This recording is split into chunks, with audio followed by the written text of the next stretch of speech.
has talked about TJ, and I don't know if you. I mean, I know you know his dad now, but I don't know if you ever saw clips of him or not. But he says he plays a lot like his dad, which he does. Can you just TJ talk? Quinn? Yeah, TJ Okay. Quinn. Just talk about his development, I guess, and throughout spring and fall camp, and where he's at, and how he's really looks like he's become a leader. Also, Well, I've never seen clips of his dad, but I have heard Coach Braum talk about the fact that they're very similar, and he mentioned that in some staff meetings actually earlier when we were going through this. But TJ's done a really good job. I mean, he's a third-year guy that has played, in some games, done a good job on special teams over the last 2 years, and then, of course, last year kept getting more and more reps as the season went on, and then, of course, everything intensifies when you go from, 5, 10 reps here or there, if you're lucky, to you're the starting linebacker, and it was, I think, a very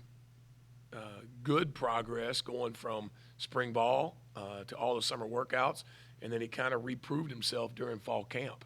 I don't know that he, it was a very much an open competition, but I think he did a good job. He's got some good size, and he runs well, and then he's committed himself to studying and learning, and you're correct. The last thing he's done is he's trying to assert himself, and he is not just trying, but as a leader and trying to make sure that guys, when you're counting on somebody as a starting backer, you should have some leadership characteristics. Those linebackers should be your quarterback of the defense, as you say. But TJ's doing a great job. Really enjoy being around him.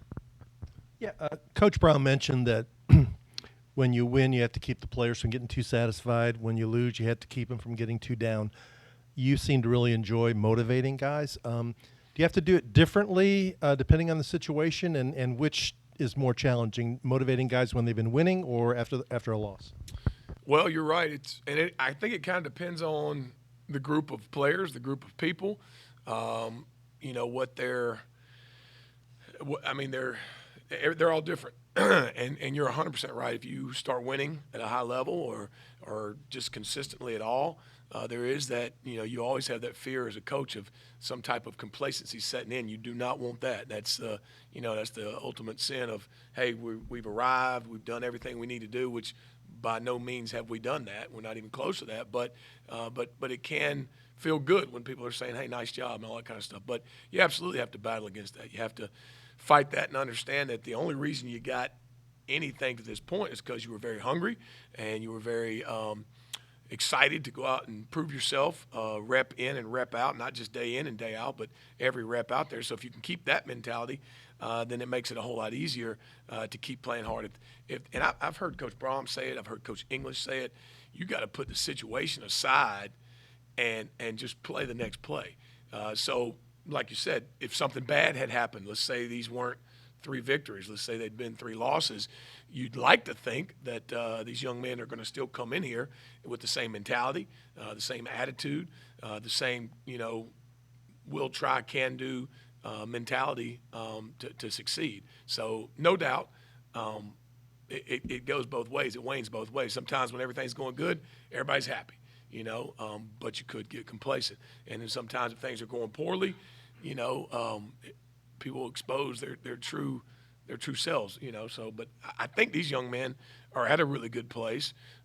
They've got to continue to assert themselves all week long and prove that again this Saturday at 3:30. So, but it is definitely a different mentality either way you go. Kind of a two-parter. TJ and Stanquan were those 2 guys that really stuffed IU on that 4th down. First, can you just walk us through what you saw from your guys on that play? And second, to see Stanquan developing the way he's been as a freshman, what do you like out of him so far?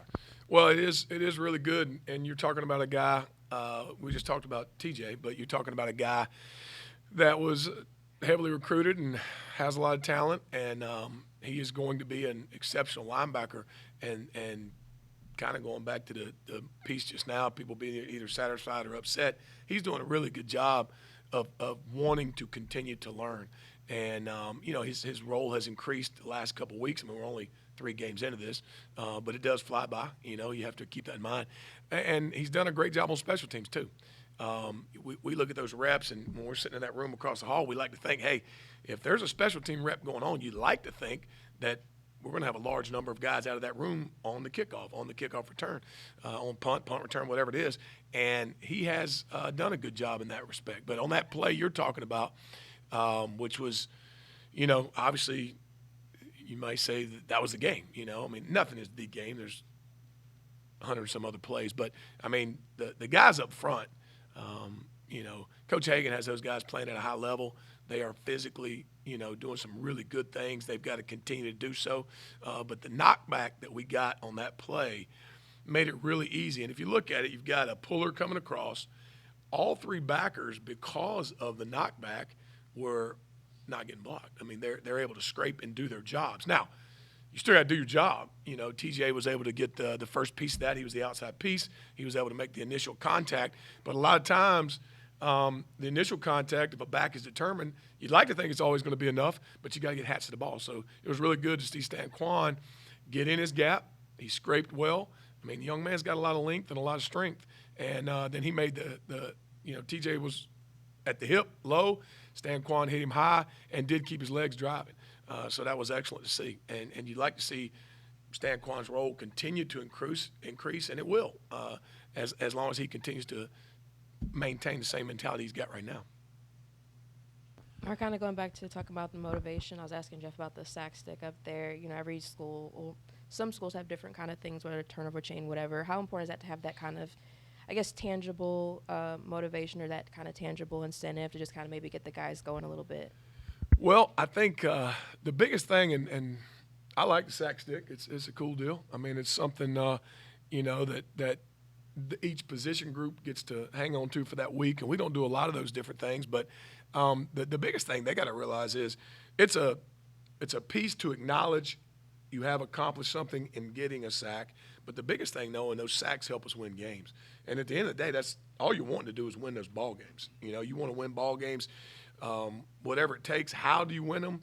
Who cares, as long as you get it done. But if you go back, and we've done some good math, and over the course of the last, I think, 6 years doing the math, it's almost down to the wire. Every time you get a sack on a drive, you got about a 93% chance over the course of a full year of a touchdown coming out of that drive. It's about, over the last 5 years, it's been about 83 to 5%. It's been a little different on that they don't get points at all. So that means even if they got the ball in field goal range, if you get a sack, typically 83 to 85% of the time, there's no points at all. So that sack changes things. So we do try to talk about that just to motivate them to know, hey, those sacks, they're important because they help us win ball games. So sure, that is one little gimmick to try to say, hey, let's get more of these things and reward you for it and talk about it and praise you for it. But really it's just a way to understand, hey, we got to win ball games, and those sacks will help us win ball games, because when their offensive coordinators calling the next play from 2nd and 15 or 3rd and 12, there's a big difference than when they're on course with their down and distance. For you, coaching linebackers this year after the defensive line before, was there anything you had to change, or is coaching football? Well, I don't know if there's anything I had to change in particular. Obviously, my attention to detail, my eyes are on a different set of guys in a different area of the field, So I had to train myself, and it's funny because I'm just kind of a one-track guy. I mean, I got to lock into one thing. My wife tells me all the time I'm not a very good multitasker. So I have to make sure, and I did it last year. There was lots of times where I'd come out of practice, and until we watched film, I didn't know what was going on in the back end. Well, now, a lot of times, some of those guys will say, Coach, you see my sack today at practice? I'm like, no, I didn't see it. But I was locked in on watching the field hook or the boundary hook or whatever it happened to be. So I don't think mentality-wise anything changed. It's just, you're talking about coverages now rather than pressure. And, so it's a different place where you're placing emphasis mentally, during practice and as the ball gets snapped every time. So I try to treat them the same way I did,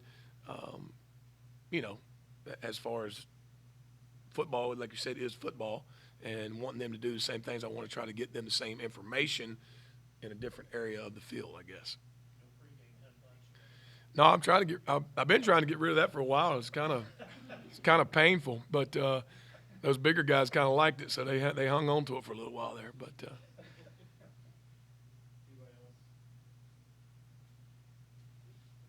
I agree. Thank you.